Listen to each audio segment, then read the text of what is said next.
autopsy, in other words, if there's not a gunshot wound or something like that, then, they're going to have to maybe get forensic anthropologists involved that specialize in trying to make these determinations on severely decomposed bodies, which can take a while.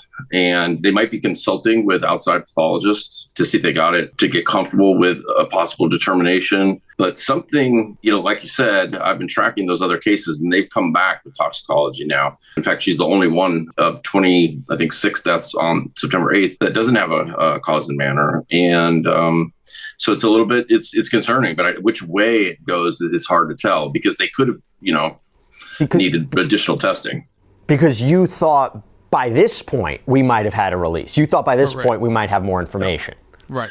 If it was, I think if they got a good toxicology, let's say it came back and it was clearly an overdose of some sort, whether somebody administered that or she took it herself and it was an accident is a different thing. The cause would be, a real manner would be whether it was self-administered or administered by someone else. I would think that there would have been some sort of indication by now, and that could be then initial charges could be dropped. I don't know why initial charges couldn't be dropped now, even if they have the stack on top of them, because I know that they'll probably say, nobody's going to tell me that is not Celeste right here in this picture.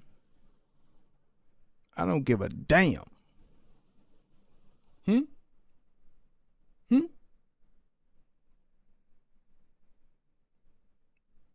Can any of y'all tell me that that's not Celeste right here in this picture?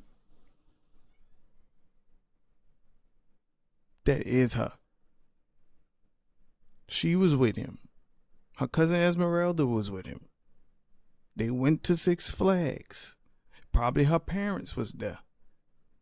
None of that negates the fact that she is no longer here. And that is where I am with this. If she was still here, she can speak for herself and then we can know what happened.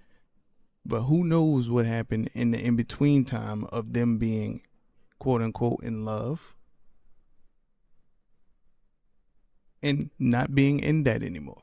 It's a possibility that they went through a breakup. As he mentioned, he broke up with his girlfriend, right? And it could have been Celeste. And who's to say that the breakup didn't cause him to unalive her? Because as y'all seen, if you haven't seen it, in the video of her yelling at her neighbors, she is a firecracker. Okay, she is. Let's look at it real quick. Hold on. Let's find it.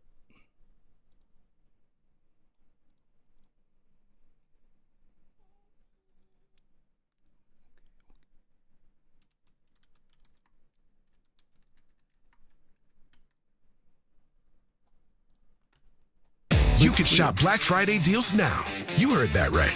Get in the spirit of savings with up to 20% off. It's looking like So now I need 5 minutes. TMZ is walking back a whole bunch of stuff. I'm going to click a video. Hey, bro. How about you and tripping? You gonna let a woman talk? Number 2, not that. Look. Number 2 right there. Let me talk real quick, okay? You gonna let me talk? I ain't gonna let you talk. No, you ain't gonna let me talk. Why you not gonna let me talk? You tripping? I ain't tripping. Nah, you tripping. How about you ain't tripping? You gonna let a woman talk? All right, I'm not gonna let your woman talk. I see only. Boom. She felt like she was a woman. She said it out of her own mouth. She felt like she was a woman. She felt like she was grown, and it's because of what her family allowed for her to do. That still doesn't negate the fact that she was 13, 14 years old. She was still a child. And probably D4VD couldn't handle how mature she was for her age in this aspect of her life. And boom, she's not here anymore. I think I'm going to end it there because we pushing for time. And this case will probably forever be on the forefront of my mind because it doesn't make any sense.